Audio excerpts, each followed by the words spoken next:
बिस्मिल्लाहिर्रहमानिर्रहीम। अस्सलाम वालेकुम व्यूअर्स। आज की इस वीडियो में हम government servants efficiency and discipline rules 1973 के रूल 3 पर बात करेंगे, जिसके मुताबिक सरकारी मुलाजिम को किन सूरतों में सजा दी जा सकती है या फिर किन सूरतों में उसके खिलाफ इंक्वायरी की जा सकती है। रूल 3A के मुताबिक गवर्नमेंट सर्वेंट इज इनएफिशिएंट और has cease to be efficient. सरकारी मुलाजिम की एफिशिएंसी को जज करने का एक ही तरीक़ेकार है, annual assessment report. AAC report में जो रिपोर्टिंग अफसर होता है वो सरकारी मुलाजिम की सालाना असेसमेंट करता है। ये जो एनुअल असेसमेंट होती है ये हर साल दिसंबर के बाद होती है, जिसमें रिपोर्टिंग ऑफिसर ने उसको नंबर देने होते हैं। अगर इस रिपोर्ट में रिपोर्टिंग ऑफिसर ये लिख दे कि ये काम चोर है, ये काम नहीं करता, ये इनएफिशिएंट है, तो इस बुनियाद पे भी सरकारी मुलाजिम के खिलाफ इंक्वायरी इनिशिएट हो सकती है और इसको सजा दी जा सकती है।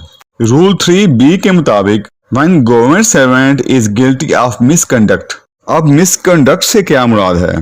मिसकंडक्ट से मुराद ये है कि जब कोई सरकारी मुलाजिम किसी कानूनी काम को करने का पाबंद हो और वो अपनी कैपेसिटी में रहते हुए वो कानूनी काम सर अंजाम ना दे, या फिर कोई सरकारी मुलाजिम या गवर्नमेंट सर्वेंट कोई काम ना करने का पाबंद हो कि उसने ये कानून के मुताबिक ये काम नहीं करना और वो ऐसा काम सर अंजाम दे दे, तो ये भी मिसकंडक्ट के ज़िम्मे में आता है। लेकिन इसका मतलब ये नहीं कि वो किसी अपनी सुपीरियर अथॉरिटी का गैर कानूनी काम सर अंजाम दे, यानी कि उसकी सुपीरियर अथॉरिटी अगर उसको कोई गैर कानूनी काम जो कि करने का वो पाबंद नहीं उसको करने का कहती है, तो वो इस चीज़ का पाबंद नहीं होगा क्योंकि वो गैर कानूनी है। यानी कि सरकारी मुलाजिम अगर अपने सीनियर का आर्डर भी मानेगा तो वो लीगल आर्डर मानेगा, इलीगल आर्डर मानने का वो पाबंद नहीं है। सरकारी मुलाजिम के मिसकंडक्ट करने पर भी उसके खिलाफ इंक्वायरी इनिशिएट हो सकती है और साबित होने पर उसको सजा दी जा सकती है। रूल 3 में ही कहा गया है कि जब सरकारी मुलाजिम करप्शन का मुर्तकिब होगा तो उसके खिलाफ इंक्वायरी की जा सकती है और सजा दी जा सकती है। अब करप्शन क्या है? एक तो करप्शन ये है कि किसी सरकारी मुलाजिम पे इल्ज़ाम हो कि इसने किसी काम करने के लिए रिश्वत ली है, पैसे लिए हैं, तो ऐसी सूरत हाल में महकमाना इंक्वायरी होने के अलावा इस पे एक अलग इंक्वायरी भी की जाएगी। अगर ये फेडरल डिपार्टमेंट के तहत मुलाजिम है तो इसका केस FIA को चला जाएगा, और अगर किसी सूबाई महकमे के तहत मुलाजिम है तो एंटी करप्शन डिपार्टमेंट को इसका केस चला जाएगा और ये पर्चे अलहदा होंगे, इस पे उसके खिलाफ अलहदा इंक्वायरी की जाएगी, उसको अलहदा तौर पर सजाएं दी जाएंगी अगर उस पर केस साबित होता है। इसके अलावा महकमाना तौर पर उसके खिलाफ इंक्वायरी अलहदा चलेगी और साबित होने पर उसको सजा दी जा सकती है।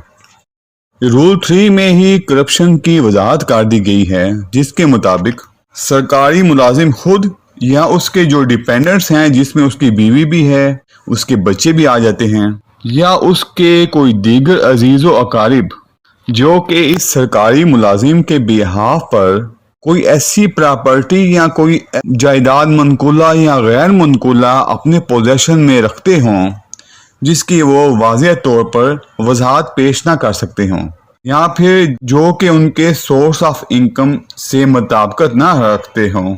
मिसाल के तौर पर क्लास 4, 5 या 6 का एम्प्लॉय है और इसने एक नया घर ले लिया है जिसकी मालियत करोड़ों में है, जबकि ऐसे एम्प्लॉय की तनख्वाह 25,000 या 30,000 रुपये हो और इस नौकरी के अलावा इस सरकारी मुलाजिम का कोई और सोर्स ऑफ इनकम ना हो। यानी कि अगर ऐसे सरकारी मुलाजिम से इसकी वजाहत तलब की जाए तो उसके पास कोई जवाब ना होगा कि मैंने ये पैसे कहाँ से इकट्ठे किए, कहाँ से आए। तो ऐसी सूरत में ये जो अमल है ये करप्शन के ज़िम्मे में आएगा। यानी कि आपकी इनकम और आपके असासे आपस में मुताबिकत ना रखते हों तो इसका मतलब यही है कि आपने करप्शन की है।